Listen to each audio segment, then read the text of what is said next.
Hello friends, welcome to Sundar's lunch box. ఈరోజు మనం ఒక హెల్దీ దోశ రెసిపీని చూద్దామండి.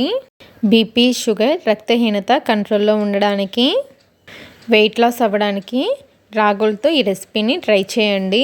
ఈ దోశ కోసమని ఒక గిన్నెలో 1 కప్పు వరకు రాగుల్ని వేసుకోండి. తర్వాత దీనిలోకి 1/2 కప్పు వరకు మినపగుళ్ళని వేసుకోండి. తర్వాత 1 టీ స్పూన్ వరకు మెంతుల్ని వేసుకోండి. తర్వాత వీటన్నింటినీ 4-5 సార్లు శుభ్రంగా కడగండి. రాగుల్లో మట్టి ఎక్కువగా ఉంటుందండి, అందుకని 4-5 సార్లు శుభ్రంగా కడగండి. రాగులు, మినపప్పుని శుభ్రంగా కడిగిన తర్వాత ఆ వాటర్ని వంచేసేసి మళ్ళీ ఫ్రెష్ వాటర్ని వేసుకొని కనీసం ఒక 8 గంటలు నానపెట్టాలి. 8 గంటల తర్వాత రాగులు, మినపప్పు చూసారా చక్కగా నానిపోయాయి. ఇప్పుడు వీటిని గ్రైండ్ చేసుకోవడానికి ఒక మిక్సీ జార్ తీసుకొని మనం నానబెట్టిన రాగులు, మినపప్పుని వేసుకోండి.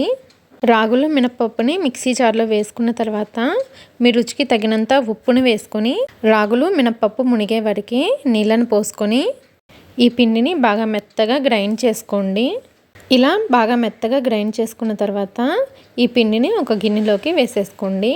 పిండిని గిన్నెలోకి వేసుకున్న తర్వాత 2 నుంచి 3 నిమిషాలు చేత్తో బాగా కలుపుకోవాలి. ఇలా కలుపుకోవడం వలన పిండి అనేది చక్కగా ఫెర్మెంటేషన్ అవుతుంది. ఇలా కలుపుకున్న తర్వాత ఈ పిండి పైన మూత పెట్టేసి 8 గంటలు లేదా ఒక ఫుల్ నైట్ పులియనివ్వాలి. పిండి 8 గంటలు పులిసిన తర్వాత చూపిస్తున్నాను, చూసారా?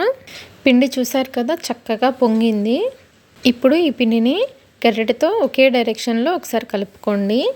ఇలా దోశల పిండిని కలుపుకున్న తర్వాత దోశలు వేసుకోవడానికి స్టవ్ పైన దోశల పెనాన్ని పెట్టుకోవాలి.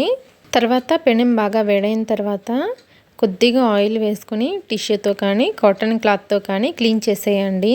ఇలా క్లీన్ చేసుకున్న తర్వాత మనం ప్రిపేర్ చేసిన పిండిని 1 నుండి 1.5 గరిటె వరకు వేసుకొని ఈ దోశని కొద్దిగా మందంగా వేసుకుంటే మనకి దోశ అనేది మెత్తగా వస్తుంది. దోశ పైన తడి ఆరిన తర్వాత దీనిపైన కొద్దిగా నూనెని కానీ నెయ్యిని కానీ వేసుకోండి. తర్వాత ఈ దోశ ఒకవైపు కాలిన తర్వాత రెండో వైపు కూడా తిప్పుకొని రెండో వైపు కూడా కాల్చుకోవాలి. దోశ ఇలా 2 వైపులా కాలిన తర్వాత సర్వింగ్ ప్లేట్లోకి తీసేసుకోవడమేనండి. ఇదే విధంగా మనకి ఎన్ని దోశలు కావాలంటే అన్ని దోశలను వేసుకోవచ్చండి. దోశలు వేసుకోవడం అయిపోయిన తర్వాత పిండి కనుక మిగిలినట్లయితే ఆ పిండిని ఫ్రిడ్జ్లో పెట్టుకొని 2 రోజుల వరకు దోశలను వేసుకోవచ్చు. చూసారు కదండి, రాగులతో చాలా హెల్తీగా ఉండే బ్రేక్ఫాస్ట్ రెసిపీని. ఈ దోశల్ని మీరు కూడా తప్పకుండా ట్రై చేయండి. ఈ దోశల్ని చట్నీతో సర్వ్ చేసుకున్న చాలా బాగుంటాయండి. ఓకే అండి, ఈ దోశ రెసిపీ కనుక మీకు నచ్చినట్లయితే సుందర్స్ లంచ్ బాక్స్ ఛానల్ని లైక్ చేసి, షేర్ చేసి, సబ్స్క్రైబ్ చేసుకోండి. Thanks for watching.